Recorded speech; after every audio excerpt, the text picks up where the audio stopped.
Thank you for being here. The person who found the sphere is Jose. He's my first cousin.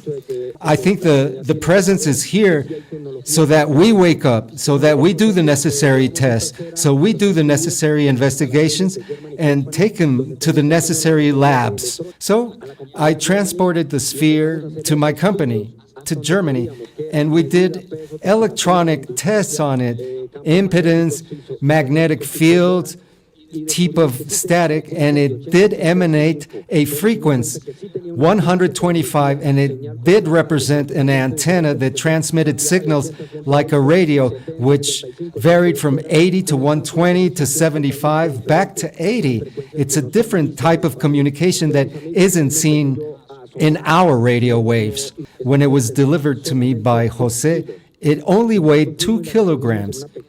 We quarantined it for 35 days. We quarantined the sphere for 35 days with no contamination whatsoever. Only people with duly protected suits with the appropriate instruments could get close to it, and we realized all of the measurements that the sphere was putting out. Engineer Arturo calls me up and tells me that I weigh it once again. When I put it on the scale, it didn't weigh 2 kilograms anymore.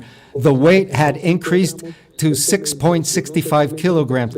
This is incredible.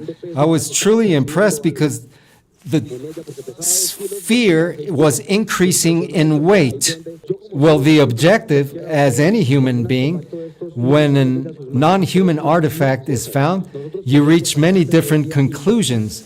If you needed to reverse engineer it, maybe we could do it from the reversal of magnetic fields as well. And we're the first one. We're Germany. We're the people who invented these types of detectors as a company, and we wanted to give the world this type of discovery. We weren't able to realize any definite tests on it because we realized that it's a different device. It had no cables, no electronics, nothing that we could analyze. The only way of investigating it was cutting it in two, and we didn't want to do that. We didn't want to cut it in two, split it in half, because we could have lost that technology altogether. At the bottom part of the sphere, it's got a small burnt part, which burned right through the aluminum. It's a high-density aluminum when we ran the hardness test, and we tried to recover a small scrape of this aluminum, and we were not able to obtain a sample.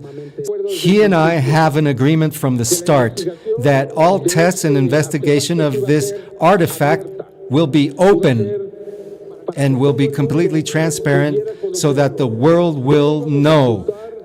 We're not going to cover it up so that we reveal this news a year or 2 years from now. We wanted everyone to participate, different aspects of society, scientists, and everybody to be involved in the investigation of this phenomenon.